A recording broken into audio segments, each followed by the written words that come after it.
अनहदी आवाज़ संत बाबा हरदास राम साहिब जी। जलगांव वारी जानिब सतगुरु बाबा हरदास राम साहिब जा अमोलक वचन। आकाशवाणी। आहीं किरोड़न में किरबदार तूं, जित कित हाज़रा हजूर। दीन दयालु सदा कृपालु, साईं हरदास राम नूरानी नूर।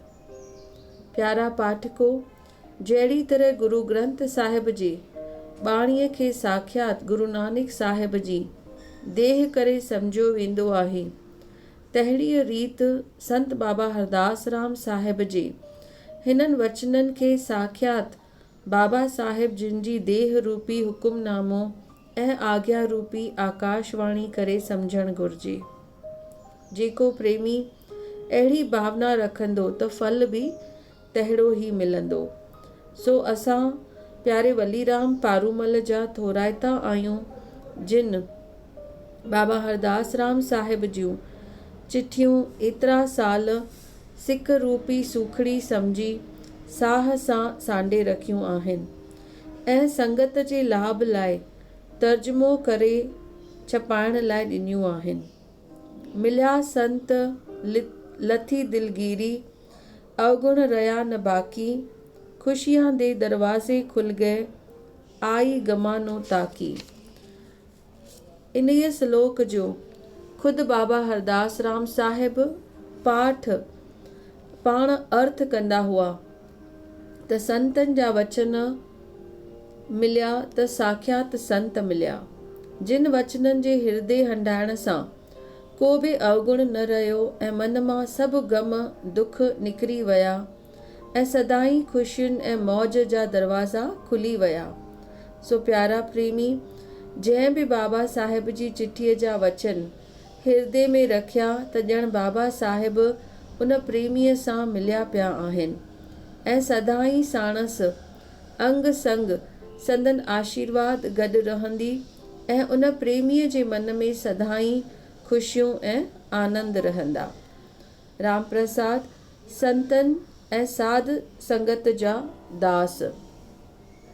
जंहिं बि भाव या माता खे बाबा हरदास राम साहिब जे हथ अखर चिठीअ जो दर्शन करणो हुजे त अची दर्शन करे सघो था। शेवा मंडल में विराजमान आहिनि। संत बाबा हरदास राम सेवा मंडल, कंवर नगर, जलगांव।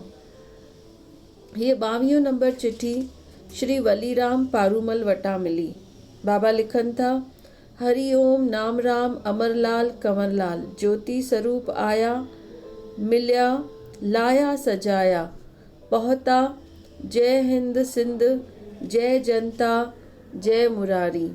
जय जलगांव, बाग बहार, झूलेलाल बेड़ा पार। आदरो आधार आसरो भरोसो रखणो, वठणो आनंद आराम आसीसा, रहम फज़ल असुल जप कर, महर माफ़ी शांति सेवा, अमर अखंड भंडार भगत भगवान जो आहे, हूंदो रहंदो। बाबा हिन चिठी में लिखनि था, हरि ओम जो नालो, नाम राम जो नालो, अमरलाल कंवरलाल ज्योति स्वरूप आया मिलिया लाया सजाया, पहुता जय हिंद सिंध। हिंद सिंध जी बाबा जय मनाइनि था, जनता जी जय मनाइनि था, जय मुरारी मुरारी जी जय मनाइनि था, जलगांव जी जय मनाइनि था। बाग बहार, झूलेलाल बेड़ा पार। आधार आसरो भरोसो रखणो। बाबा चवनि था, असांखे हमेशह झूलेलाल ते, जलगांव साहिब ते, असांखे हमेशह पंहिंजे गुरूअ ते भरोसो रखणो आहे।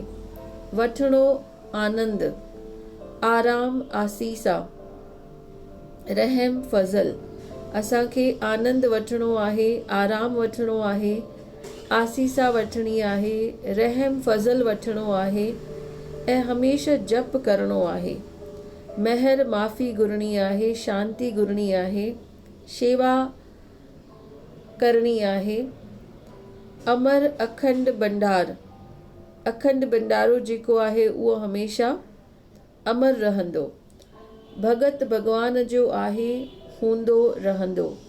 भगत खे हमेशह पाण खे ईअं सम्झणु खपे त हू भगवान जो आहे ऐं हूंदो। जय बाबा गोदरी वाला।